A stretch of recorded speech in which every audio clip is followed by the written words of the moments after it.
Hi friends. గల్ఫ్లో Kuwait అనొచ్చు, ఖతర్ అనొచ్చు, Saudi అనొచ్చు, దుబాయ్ అనొచ్చు, ఏదైనా అనొచ్చు. ఎందుకైతే ప్రవాసులు మరణాలు జాచి అవుతాండయి, ఎక్కువ అవుతాండయి. జాచి ఎక్కువ ఎందుకు అవుతాండయి, జాచి అవుతాండి దేనికి? పనిచేసే వాళ్ళ అసమర్థత నాకైతే అర్థం కాలే. మనము ఇంటికాడ పిల్లలను పిల్లలను అమ్మ నాయన్ను అందరూ వదిలిపెట్టి ఇంత దూరం ఎందుకు వచ్చినామంటే, ఇంతకుముందు వీడియోలో కూడా చెప్పినాను ఎందుకు వచ్చినాము, డబ్బు కోసము, పిల్లలకు ఒక బ్రైట్ ఫ్యూచర్ ఇవ్వాలని చెప్పి వచ్చినాం. కానీ మీరేం చేస్తాను, మీరంటే మీరు కాదు, అందరినీ కాదు చేసేవాళ్ళు.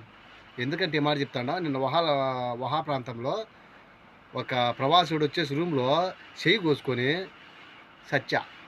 ఎవరికి నష్టము? పెళ్ళాం పిల్లలు ఉంటే వాళ్ళకి నష్టం, అమ్మా నాయన ఉంటే వాళ్ళకి నష్టం. వీళ్ళకి, ఈ దేశం వాళ్ళకి నష్టం లేదు కదా.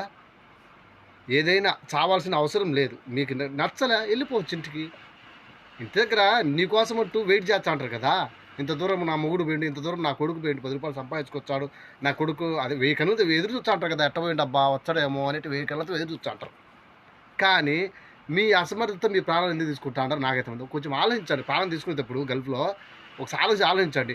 అయినా ఈ గల్ఫ్లో నేను చెప్పగలదు ఒక్కటే, టిక్టాక్ ప్రేమలు, ఐఎంఓ ప్రేమలు, ఫేస్బుక్ ప్రేమలు, స్నాప్చాట్ ప్రేమలు, ఇన్స్టాగ్రామ్ ప్రేమలు ఎక్కువైనాయి.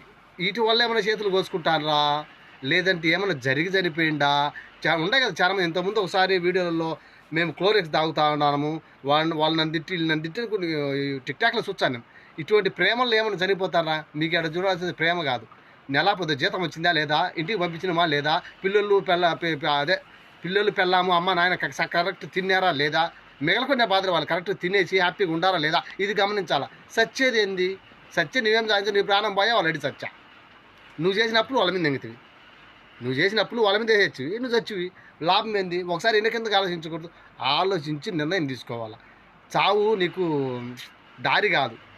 చావు దారి అయితే నువ్వు మనిషిగా పుట్టడం దేనికి? చావు దారి అయితే నువ్వు మనిషిగా పుట్టడం దేనికి? సత్యం ఉంది కదా. ఏదైనా చేసుకునే ముందు ఇంటి దగ్గర మనకు ఎవరున్నారా ఏంటా ఆలోచించి సావండి.